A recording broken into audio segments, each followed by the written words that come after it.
I don't know where this came from, but when I was a kid, I used to be fascinated with polar explorers. I think probably because Roald Amundsen is the first person to ever make it to the South Pole, and my mom's maiden name is Amundsen, Amundsen, and so it was like all part of the connection, like maybe we're family, and then also he got there on my birth date, not the same year, but the same date as my birthday. I'm like, yeah, we have this connection, also from northern Minnesota, so I thought I basically live in Antarctica already. So this kind of fascination, again, with these people, Roald Amundsen, Ernest Shackleton, another polar explorer.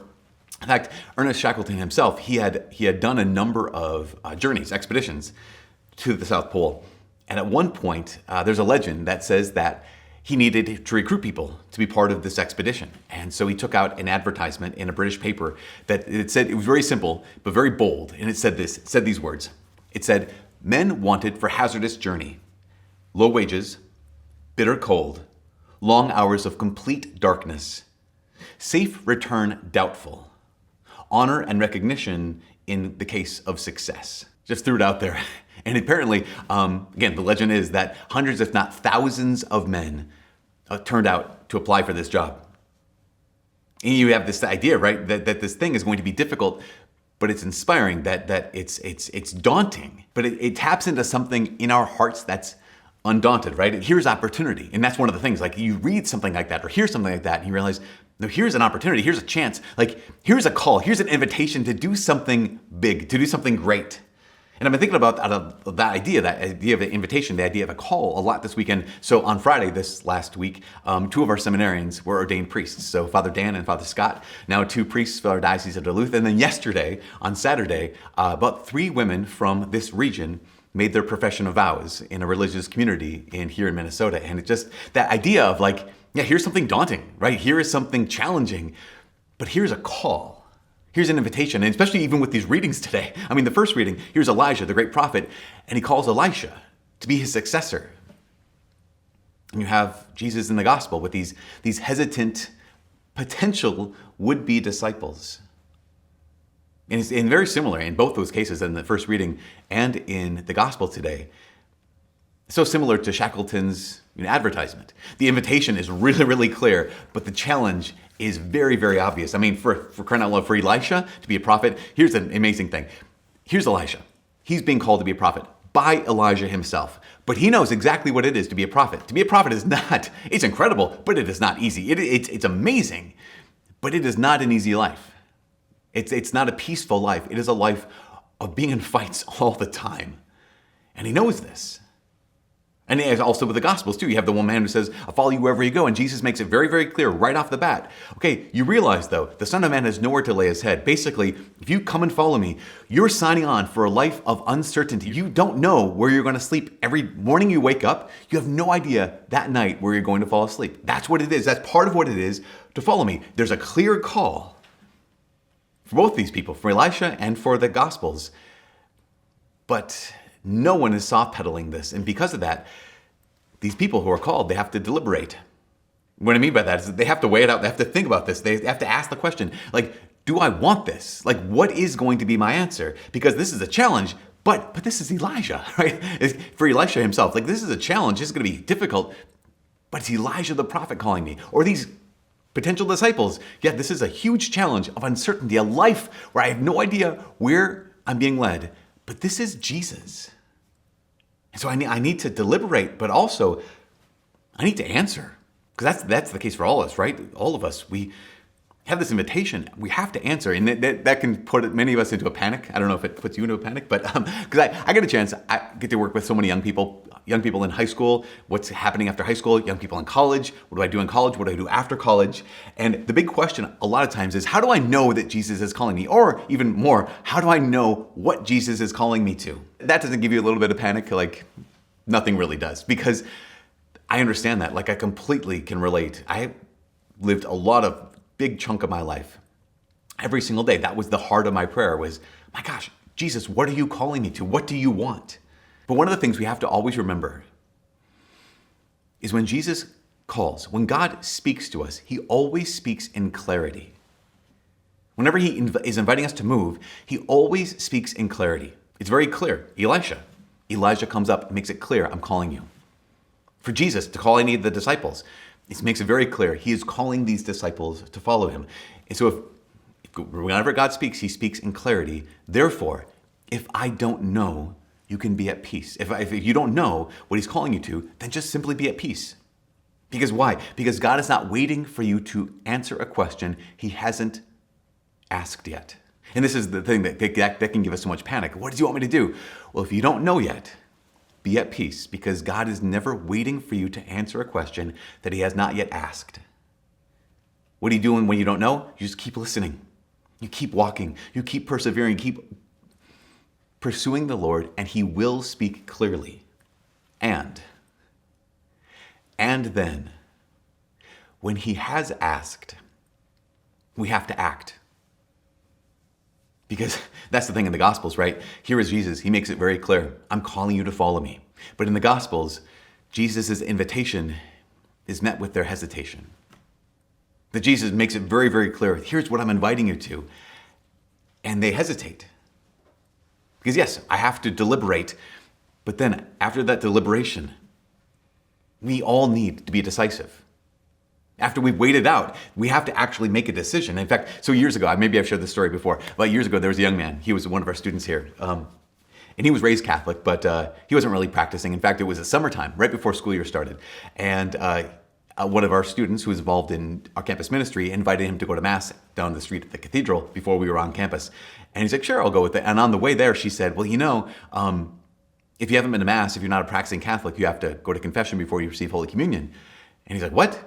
No, I'm a Catholic. She's like, yeah, but you have to be a practicing Catholic. And he's like, what's a practicing Catholic? She's like, I don't know. Talk to the priest. And so I started meeting with him because he really wanted to know, like, what's the difference? I was raised Catholic. I'm a Catholic. What's the difference between being a Catholic and being a practicing Catholic? Because one, I can't receive Holy Communion. The other one, I can.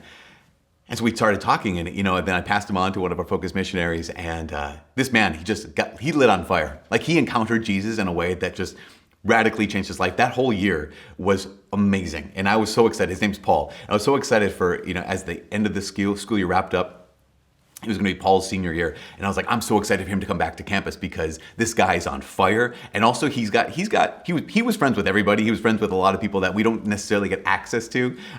Being the church folks, he wasn't really church folk until recently, So I'm like, I can't wait for Paul to come back to campus. And in the middle of the summer, toward the end of the summer, I remember him calling me up and saying, hey, so I'm not coming back to campus this year. I'm like, oh, really, why? So, well, I'm going to the seminary. I'm like, oh, and it was everything it took me everything I had to not say, are you sure? I mean, do you need to act right now? But his missionary, the focus missionary, actually told him that. It was like, Paul, but can't you just finish your school year, to finish this year out and then go to seminary? And that's when Paul told this missionary something that he could have told me, but I've repeated so many times, where Paul said, I could do that, but delayed obedience is disobedience. Because when the Lord has called, when it's very clear that he's asked, we need to act. And delayed obedience is disobedience. In the gospel, here are these people, they want to say yes, but what they really want to say is yes later. Maybe that might be us too. We want to say yes to Jesus, but what we're really saying is yes, but later. And sometimes that's what we can do in life. Sometimes in life we get to say, I can't do it now, I'll do it later.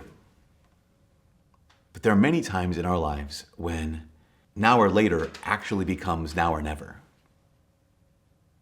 Sometimes we don't know the difference between an opportunity that is, now or later, and the opportunity that is really, it's now or never. Because when I'm asked, by the Lord especially, when I'm asked, I need to act, or that's just a wish. Even if I say that I want to do the thing, if I don't act on it, it's just a wish. And this is actually interesting because this is in the world of goal setting as well. I was doing some reading about goal setting recently. And there's a common thought, right? If you have a goal, that you share it with somebody. Share it with people, and the more people you share it with, the more accountability you're going to have. The more people who are going to hold you accountable to accomplishing this goal. Turns out, though, that telling other people your intentions to, whatever that goal is, the intention to run a marathon or write a book or start a podcast or build a website, whatever your goal is, telling people that actually gives the same psychological reward as doing it. You just don't have to do the work. So you get the same, kind of bump or boost from telling people you're going to do this challenging thing that you get from actually doing it, but you don't have to do the hard work, and you actually don't have to do anything, and nothing gets done. In fact, there's a psychologist out of NYU, his name's Peter Gollwitzer. He did this experiment where he had a bunch of people come in and write down a written goal. What do you want to accomplish? And you have 45 minutes, then they had 45 minutes to work on this goal they had written down. He divided the group up into two, and half the group shared with each other, here's what our goal is. The other half just kept it to themselves. The group that kept it to themselves, they'd written their goal out and they had 45 minutes to work on it. They could stop whenever they wanted. The group that didn't share, they worked on it for 45 minutes, and at the end of it, they said they still have a lot more work to do. The group that actually shared their goal, had written it down and shared it out, the average amount of time they spent working on the goal was 33 minutes, and when they concluded the day, they thought they were mostly done. That sense of sharing one's intentions but not acting on them can be deadly for us. Because when we're asked, we need to act. When we have deliberated, we need to be decisive. Even if we really, really want this. I mean, there's a story out of the Bible in the Old Testament in the book of Exodus. Remember how Moses comes to Pharaoh and there's all these 10 plagues. And one of the plagues is a plague of frogs. And maybe you heard the story before, where the scripture describes and says there's frogs everywhere. Not just frogs in normal people's houses, but there's frogs in Pharaoh's palace. And it even says, makes it clear, there's frogs even in Pharaoh's bed. And so Pharaoh calls Moses and says, Moses, get rid of these frogs. And Moses says, fine, I will. And he asks him one very simple question. I'll get rid of the frogs. When do you want me to get rid of the frogs? Now, if it was us, we would say, now, yesterday? Pharaoh's response is tomorrow, which makes no sense to me. He wants the frogs gone. They are in his bed. I really, really want this. My answer is yes, but later. And how often can that be us? Even in the gospel, right? These potential disciples, they have a reason for later. Let me go first and bury my father. That's a good. But Jesus is calling this man to something better. We have to ask the question, how often do you and I place the good above the best? How often do you and I use a family as our reason when family is an excuse? I mean, I don't know how many people I'll talk to who say, like, yeah, I was visiting my family over the course of this weekend, maybe even a holiday, and we didn't really go to Mass. Maybe the next weekend, it's 4th of July weekend, you'd be visiting family. And like, yeah, we didn't go to Mass because I didn't want to be that person who had to leave everyone to go to Mass, for the sake of family. How often we can use family as our reason or family as our excuse for saying no or for saying yes, but later. This is the case too. I mean, gosh, I don't know how many young people I've spoken with who they wanted to respond to a call to be a religious sister or, go to the convent and discern that, or go to the seminary and discern that for the guys and their families who are even Catholic families who are absolutely opposed to this. It's so strange to me. It boggles my mind that you can be a Catholic mom or dad who's raising your son or daughter, and your son or daughter is saying, I want to go to seminary, I want to go to the convent, I just want to find out what God is calling me to do, and they're opposed to this. And I get it. The thing behind it is fear. It's like, I don't want my son to be lonely. I don't want my daughter to struggle. It's funny because that can be my fear too when I was discerning this. I remember picturing, whenever I thought about being a priest in northern Minnesota, again, in the tundra, it's nice in the summer, but in the middle of winter, I remember just picturing like how lonely I would be in this drafty old rectory, like in a rocking chair with an Afghan on my lap, stroking my cat, looking out the window as the wind like just blew the snow. And I imagine that was life. It'd be so difficult. But that's one of the things. So a lot of times what happens is in the course of the summer, I'll go to these youth conferences. At the end of the youth conference, we ask the young women, if God's calling you, if you wonder if God's calling you to be a religious sister, come forward, we'll pray with you. And the guys, you wonder if God's calling you to be a priest, maybe to enter seminary, come forward, we'll pray with you. And one of the things I always warn them about is I say, okay, what will happen a lot of times is you'll go home and you'll say, okay, I don't know if I want to be a religious sister anymore. I don't know if I want to be a priest anymore. So I'm just not going to talk to Jesus at all because then he can't make me be a priest. I'm like, okay, don't do that because I want to avoid this pain in order to be able to just have the life I want, to get married, to have a family. And that's when I always say, okay, stop, especially with the guys. I'll say, okay, turn around, and I'll ask the crowd and say, how many people here are dads, or husbands and dads? And they all stand up. And I'll say, okay, guys, look at all these men. And everyone's clapping for them because they love the dads being there at the conferences. You say, okay, dads, do you love being a husband? Yes. Do you love being a father? Yes. Is it a great joy in your life? Absolutely. And then I'll ask them, is it really, really, really hard? And they're like, yes. Like, does it mean you have to die to yourself every single day? Yes. It's like, okay, guys, here's the thing. Here's a bunch of priests up here on the stage. Here's a bunch of fathers and husbands right behind you. You get to choose. Where are you going to die? Are you going to die as a priest? Are you going to die as a husband and father? Because that gets to be the call for Jesus today so clearly. Come follow me and die to yourself. For every one of us. Because that's the thing, is this isn't about vocations. This is about this call today for you and for me. This is not about just young people trying to ask the question, what does Jesus want for my vocation?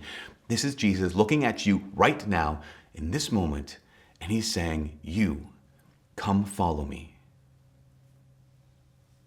Here's the invitation. It is inspiring, but it can be terrifying. It's incredible, but it can be challenging. But that's his invitation. Step out of being a comfortable Catholic. Step out of being a cultural Catholic and actually be a disciple. It's so interesting. On campus, we'll have students who become Catholic in the course of their time here.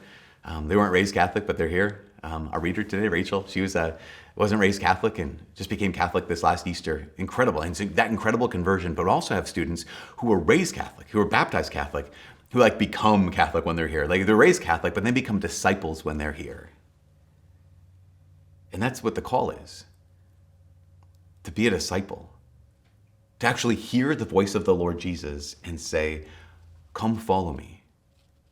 It's so strange that for a lot of those students who they're raised Catholic, comfortable Catholic or cultural Catholic by their parents, and they actually become disciples, that the parents can be upset with them.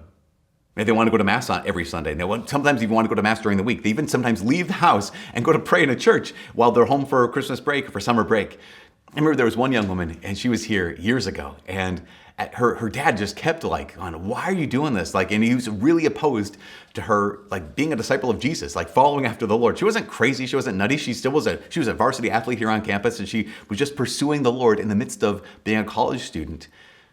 And at one point, she kind of lost her temper a little bit, and she was kind of tongue in cheek, but she's he was kind of correcting her or shutting her down, and she was like, Dad, you did this. You did this to me. You brought me to the church when I was however years old and however months old, and you had me baptized. You made God the Father my Father. You made me a Christian. You made me a Catholic. And now the moment that I actually want to live this out, you're upset with me.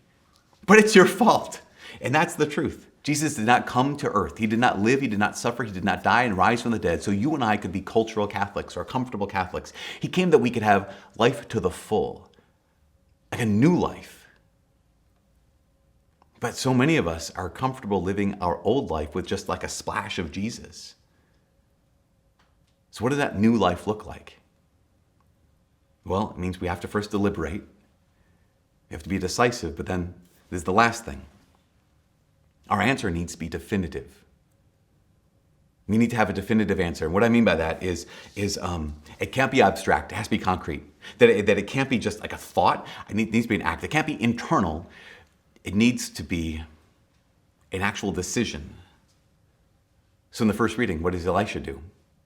Makes a definitive response. He takes the yoke of oxen, takes the farming implements, and he burns them in order to sacrifice that yoke of oxen and feed the village. He's made a definitive decision. He didn't just kind of internally say, yeah, now I'm following Elijah.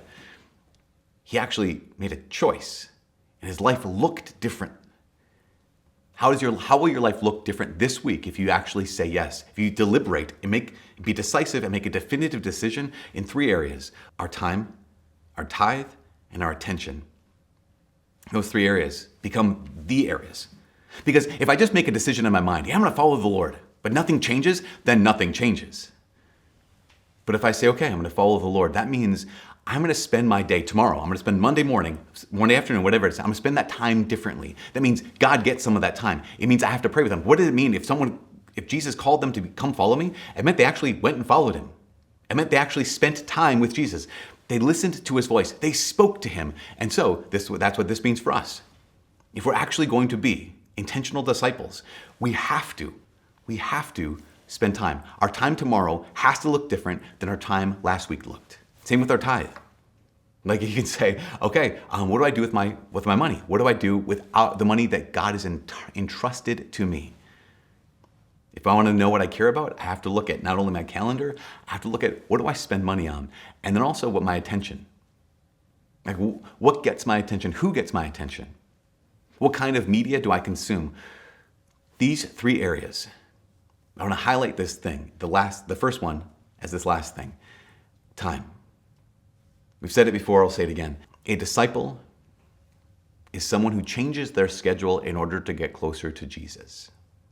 Someone who was inspired by Ernest Shackleton's advertisement, but didn't act on it. He just simply said, that's amazing. Would not be someone who would go on an adventure. Someone who would say to Jesus, yes, but later, is not someone who's a disciple. But you, this week, can say yes now. And we do that by giving him our time, by changing our tithe, and by shifting our attention.